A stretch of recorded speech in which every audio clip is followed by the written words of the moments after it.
The legislative arm, being the fulcrum of democratic practice, remains fundamental in promoting good governance, as it is the heart of democracy. The legislature, being an arm of government, saddled with the responsibility of lawmaking, ensuring quality representation coupled with onerous task of oversight and other arms in democracy. It is not by accident, but because of its inherent principles of representative democracy. It encapsulates and ensures democratic norms are entrenched to further promote good governance. It therefore becomes imperative to take a retrospective look on the roles and activities of the 9th Legislature in Ogun State, led by Right Honorable Olakunle Oluomo in the last 2 years, and how it has been able to navigate the process of legislating for good governance, ensure peaceful coexistence and welfare of the people, while also maintaining check and balance on other arms of government since it was inaugurated. With the support of my colleagues, we have been able to do our job diligently. Legislative performance, we are looking into a lot of laws. We are trying to see what we can do to make life easier through legislation for the people of Ogun State. And we have rededicated ourselves to that assignment, that to try as much as possible within our capacity to make laws for the betterment of the people of Ogun State. My members have been so committed to their constituents. They go home regularly, they do a lot of things for their people. Even all of them are very committed to their constituents, and they have been going home in a lot of time. And you can see that they are always regular at the plenaries, which is one of the best things you can say. If you are representing some people and you are not there when we are debating, when we are having other issues, then we can say that type of legislation. But in my own case, you discover that hardly we don't get 26 members on the floor of the House in any day. Even when some people are not around, they have reason, whether we excuse them for one official function or the other. So my members have been so committed to their constituents, and they have always been regular on the floor of the House, contributing their quota. At the inception of the current legislative section, the membership configuration of the legislature was a rainbow-like political composition with diverse political ideologies from different political backgrounds, and within 2 years, members have been able to identify with the progressives and government of togetherness anchored by Speaker, as exemplified in the leadership style of the executive arm led by Prince Dr. Abiodun-led administration. And as such, members from other political parties have thus joined the ruling party. I am very, very happy at this moment to make this announcement with sort of appreciation to God Almighty and happiness that is becoming better for my party in this case. I want to say it here categorically, without missing word, that all the 7 members of the APM in this Sado Shiba are today moving to APC. Sincerely speaking, that the first letter I got on that purpose is from Honorable Mrs. Latifat Bolale Ajayi.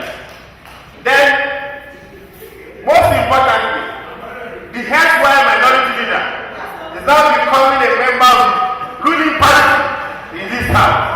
The letter is from Honorable Gani Oladele. Next is the deputy minority leader, in the person of Honorable Lamidi Musefiu Olatiji. I have there also the letter from my good brother, Honorable Amosu Yusuf Olawale. He said he's moving from other people's movement to APC. Similarly, I have from Honorable Mrs. Modupe Onikepo Ujota, the immediate past of the state, now a member of this house, moving from allied movement to APC. In absentia, but I have their letters already. I have that of Honorable Siklat or Ajibola representing the Bokia Idiroko State Constituency, who has sent me the letter too, that she's moving to APC. Lastly here, I have Honorable Adenino Ademola Adeyinka, aka Sapele.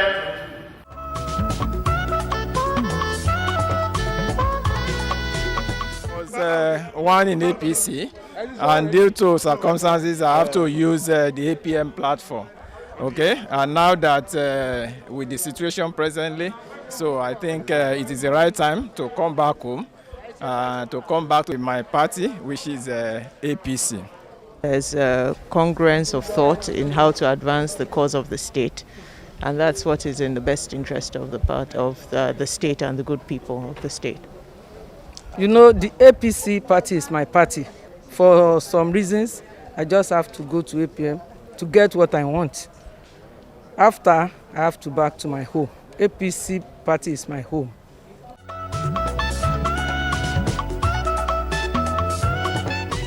The APC, the ruling party, the biggest party, the most vibrant party in Africa and Nigeria in particular, is expanding in bounds on daily basis.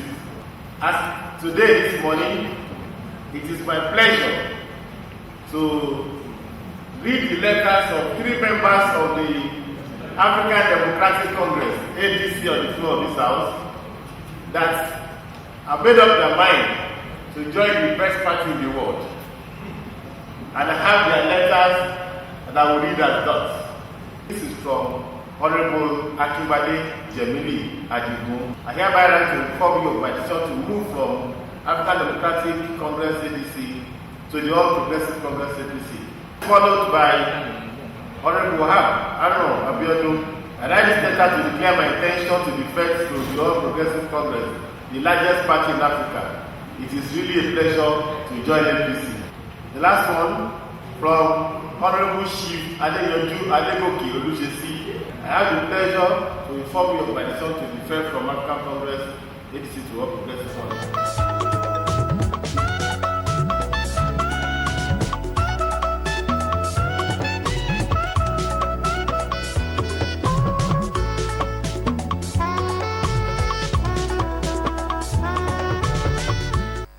The achievements of the 9th Legislature through relevant and people-oriented bills, resolutions, oversight and project facilitation to constituencies were in line with the current administration's Ishaya mantra involving infrastructure, social welfare, education, youth empowerment and agriculture.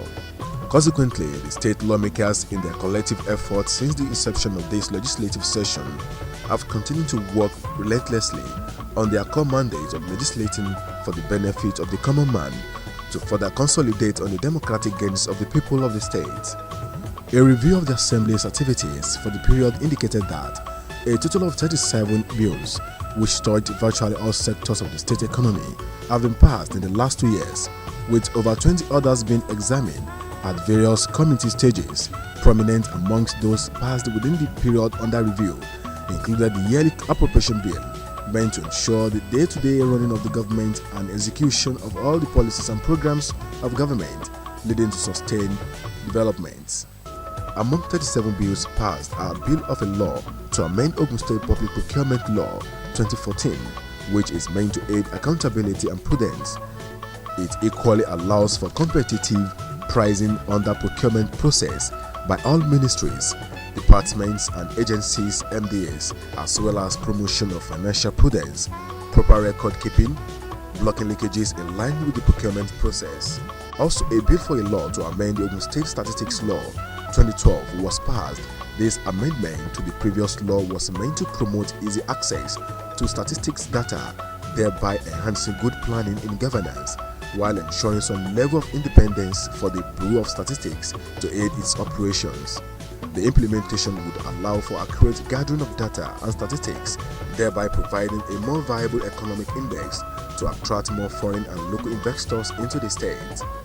In addition, in the last 2 years saw the passage of a bill for a law to provide for the establishment of the Ogun State Waste Management Authority and other matters connected therewith, which was meant to bring about a cleaner society, remove, collect and dispose of municipal and industrial special waste, including but not limited to medical waste, garden and agricultural waste, waste from public institutions, construction and demolition of waste and waste generating from commercial premises and any other waste generated in the state, in accordance with all applicable regulations and law by relevant regulatory agencies, clear public drainage facilities of waste in collaboration with the Ministry of Environment. The passage was another milestone by the 9th Assembly towards safeguarding the environment through a well-coordinated waste management system. We member of your committee on environment to who was River House number B48 OG 2020, a bill for a law to provide for the establishment of the Ogun State Waste Management Authority and other matters connected therewith have done same under consideration and beg to commend that the bill do pass with Third reading of House number 748 OG 2020, the Waste Management Authority Law 2020 do take place now. Say aye. Aye. Those against say nay. The high service. The right honorable speaker, sir. Distinguished honorable members. A law to provide for the establishment of the Ogun State Waste Management Authority and other matters connected therewith. Third reading. I hereby order that a clean copy of the bill be forwarded to the Governor of Ogun State, Prince Abiodun Mefal, for his assent. I so order. For economic stability of the state's economy, secure greater accountability and transparency in fiscal operations within a medium-term fiscal policy framework, and the establishment of the Fiscal Responsibility Commission to ensure the promotion and enforcement of the state's economic objectives and for related matters. This law set out to monitor and audit the implementation of the capital expenditure in accordance with the annual budget of the state as may be contained in the appropriation law for each year. To ensure improved access to justice dispensation, another law titled A Bill for a Law to establish the Ogun State Multi-Door Courthouse and other matters was also passed for the purpose of providing alternative mechanisms to litigation in the resolution of disputes, thereby minimizing citizens' frustration and delays in justice delivery by providing a standard legal framework for fair and efficient settlement of disputes through court-connected alternative dispute resolution. The law outlines the collaborative power, function and powers of the OMDC to include application of mediation, arbitration, neutral evaluation and any other ADR mechanisms in the resolution of such disputes as may from time to time be referred to the OMDC from the High Courts of Ogun State, courts of other jurisdictions outside Ogun State, including federal high courts, private persons, corporations, public institutions and dispute resolution organizations. A bill for a law to make provision for the schemes of service for registrars, process servers and change of nomenclature of messengers and cleaners in the Judicial Service of Ogun State 2020 equally underwent legislative mining during the period. We, your Committee of Justice, Ethics and Public Petitions, to whom was referred as bill number 60/02/2020, a bill for a law to make provision for the schemes of services for registrars, process servers, and change the nomenclature of messengers and cleaners in the Judicial Service of Ogun State. I've said under consideration and beg to recommend that the bill go out. I hereby move that House Bill number 060/2020 to be read third time now. So I move. I hereby second the motion as presented. A bill for a law to make provision for the schemes of service for registrars, process servers, and change of nomenclature of messengers and cleaners in the Judicial Service of Ogun State 2020. Third reading. I hereby order that a clean copy of the bill be sent to the Governor of the State, Prince Abiodun Mefal, for his assent. I so order. The need to improve the energy requirements of residents and investors to aid socio-economic development of the state led to the passage of a law to establish the Ogun State Energy Board to coordinate programs and initiatives to improve energy generation supply and drive socio-economic development in the state and for connected matters. The law would ensure the creation of a state-owned energy board to serve as an alternative to the epileptic power supply to hike electricity tariff, thereby creating an enabling environment for private sector investment in the power sector to thrive. If we look at Ogun State today, we realize that we are having a lot of influx of industries into the state. And for us to encourage these people, they actually need a steady supply of electricity. And in doing this, if you look around, you realize that the grid system of supplying electricity is actually very, very unreliable. So we need to actually have power plants in the state to actually cushion the effect of this unreliability. And we must have a board to coordinate this. And that is why this bill is actually very timely and very, very important. This bill is necessary to actually make a better Ogun State. But what actually interests me more in the bill is the aspect of what it's going to do to the people in the rural community. In allowing this bill, it will ensure proper coordination and supervision of independent projects in the state, as stated in the bill. And establishing the board will also corroborate the effort of the state government in improving the power supply, which will in turn improve the economic growth in the state and will improve the living standard of the citizens. The bill went a step further to institutionalize an educational body christened Ogun State Energy Academy to provide educational training or subjects integral to the power sector value chain, including training on electrical fundamentals, renewable energy, energy metering and auditing, and other training fit for the development of the power sector in the state. In its bid at ensuring prudent management of public funds, thereby promoting and entrenching accountability and transparency in the run of government business, especially on the issues of finance and resources of the state, the Assembly, through the House Committee on Public Accounts and Anti-Corruption, swung into action by embarking on its watchdog role through investigation conferred on it by Section 128 of the 1999 Constitution of the Federal Republic of Nigeria as amended by considering the 2015-2019 Auditor General's report on MDAs to ensure that all funds are properly accounted for to ensure value for money. Section 128 of the Constitution says that it is the responsibility of the House of Assembly to expose mismanagement and corruption in all arms of government. What we are trying to do is to the advantage and benefit of the agencies and by extension to the people of Ogun State. Let them follow due process. There are guidelines, there are principles, established rules of running your agencies. What we are saying is that you will end up in EFCC net if you don't follow due process. And let me say that the House of Assembly, we are not doing it alone, no. We are basing our submissions, our actions on auditors' reports. And that is what the law says, that the auditors will submit to us and we have to follow what the auditor says. And it is just the auditors that have discovered those infractions, which the House is now saying, these are infractions against you, correct this, and correct this. It's where they fail to correct themselves that we can take further actions that the House or the law empowers us to do.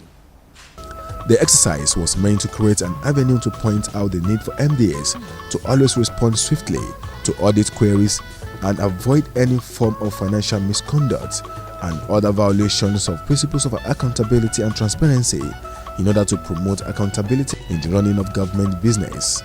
Thus, the committee had on several occasions of its sittings issued stern warnings to head of agencies to always follow due process in all their activities to further eliminate sharp practices, which would in turn help in promoting good governance and development of the state. The major ones I would like to talk about is the violation of Appropriation Act, spending beyond approved budgets. And at times, when we go into their books, seriously, they have not been complying with fixed asset registers. And for example, most of the agencies, when you ask them questions about fixed register, looking at their books at times, you will see release from the treasury. So many releases from the treasury that has nothing to do with fixed asset register under capital expenditures. you don't know what all those monies were spent on. What you just see is released from the treasury. And majority of them too, they have the opinion that these sectorial envelopes that they give them is the main reason for them to misappropriate most of these funds. That what they put under most of these heads are not enough for them. Therefore, they just have to go beyond the approved budget. And it is against the financial regulation of the state. We also discovered that majority of our DFAs, they are in the habits of collecting checks on their own, especially, and it is against the law that they take checks beyond 10,000 in the financial regulations. Therefore, they don't follow the law at all, and we feel that we have sent out correct signals that will definitely help them in doing the rightful things in the future. We have said it is no more going to be business as usual. We will not take it again.